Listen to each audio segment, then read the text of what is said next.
नमस्कार। Bhavans cultural centre अंधेरी की ओर से मैं रमाकांत भगत आप सबका हार्दिक स्वागत करता हूं। आज अगर हमारे बीच हमारे ललित वर्मा जी होते तो आपका इस तरह स्वागत करते कि सा से सुबह शुरू हो, नी से निशा ढले। सा से सुबह शुरू हो, नी से निशा ढले। हमारे और आपके बीच इसी तरह सुरों का कारोबार चले। आगे का संचालन के लिए मैं अब देवमणि पांडे जी को आमंत्रित करता हूं, वो आए और आगे का संचालन शुरू करें। Thank you. देखिए, हम आज एक ऐसे शायर की किताब के लोकार्पण समारोह में इकट्ठे हुए हैं कि जिन्होंने ऐसी चीज़ें लिखी जिससे अदब यानी साहित्य तो समृद्ध होता ही है, दिलों में रोशनी की एक लकीर नज़र आती है, जिन शब्दों के आलोक में आप अपनी ज़िंदगी का रास्ता तय कर सकते हैं।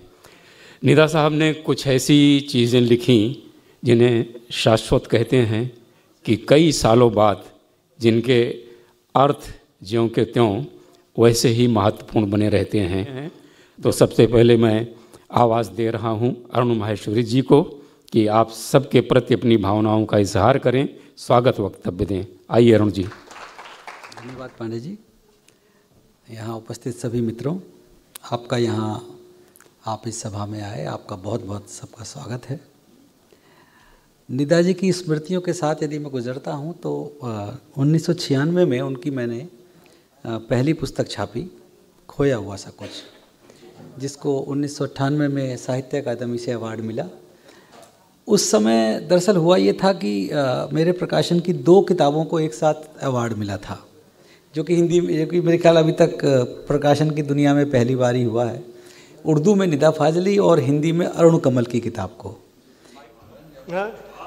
मैं देखिए, निदा साहब मुझे बहुत, हमारी मुलाकात बहुत पुरानी थी, लेकिन ये सुनने के बाद हम पृथ्वी थिएटर में प्लेटफॉर्म शो में ये गा रहे थे तो निदा साहब सामने खड़े थे।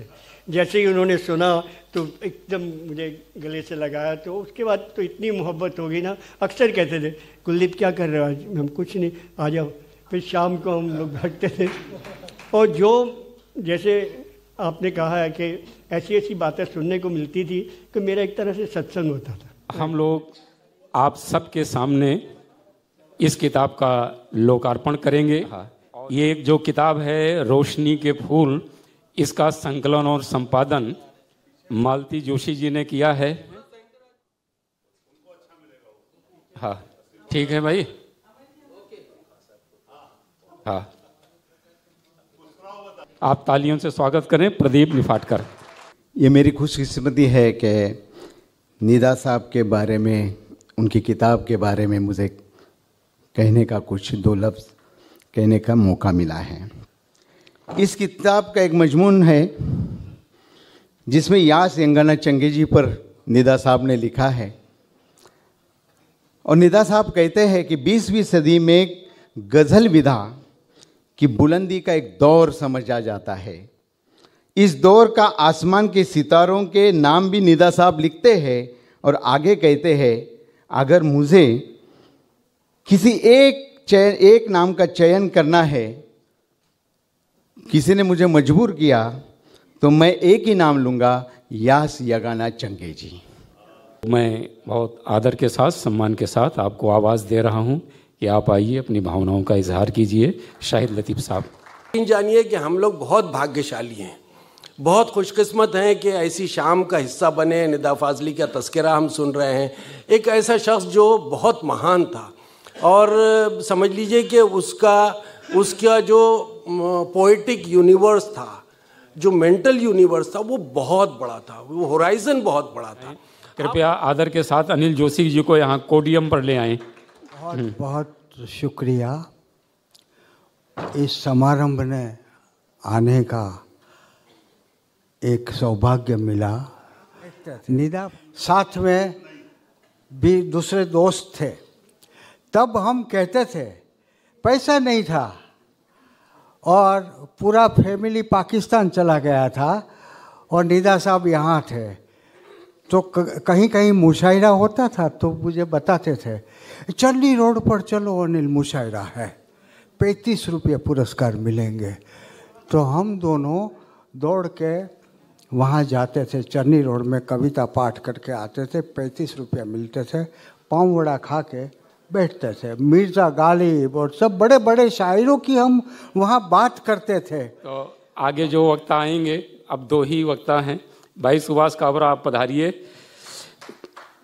आइए, आपका स्वागत है। देखिए, हम लोग जब भाई हरि मृदुल पूरन पंकज में जब अंतिम विदाई देने कब्रिस्तान गए थे निदा साहब को, तो हम में कोई बात ही नहीं, शब्द ही नहीं फूट रहे थे मुंह से। शायद सबके जहन में एक ही शेर चल रहा था कि जिसने कहा था मेरा बहुत लंबा सफ़र है, जंजीर खींचकर वो मुसाफिर उतर गया। का है हरि मृदुल जी बहुत अच्छे कवि और बहुत अच्छे पत्रकार हैं, और आप समझ सकते हैं कि निदा फाजली साहब के इतने करीबी हैं कि रोशनी के फूल किताब में हरि मृदुल के ऊपर भी एक लेख शामिल है। तो आइए हरि मृदुल को सुने। निदा साहब को अगर अभिव्यक्त करने के लिए आप मुझसे कहेंगे तो मैं इन 2 पंक्तियों में ही मैं उनको अभिव्यक्त करूंगा, उनकी रचनाशीलता को। इतना स्नेहिल, इतना प्यार करने वाले, इतने ममत्व से भरे जीवन में बहुत कम लोग मिलते हैं। तो मैं मालती जी ने जो इस किताब की भूमिका लिखी है, मालती जी बहुत धन्यवाद आपको, आपको शुभकामनाएं, बधाई। इतना अच्छा है आपने भूमिका लिखी है। मालती जी ने लिखा है कि निदा साहब बच्चों की तरह मासूम थे, सचमुच बच्चों की तरह मासूम थे। तो निदा साहब की रचनाएं हमें रोशनी देती रहेंगी और रोशनी के फूल खिलते रहेंगे। धन्यवाद।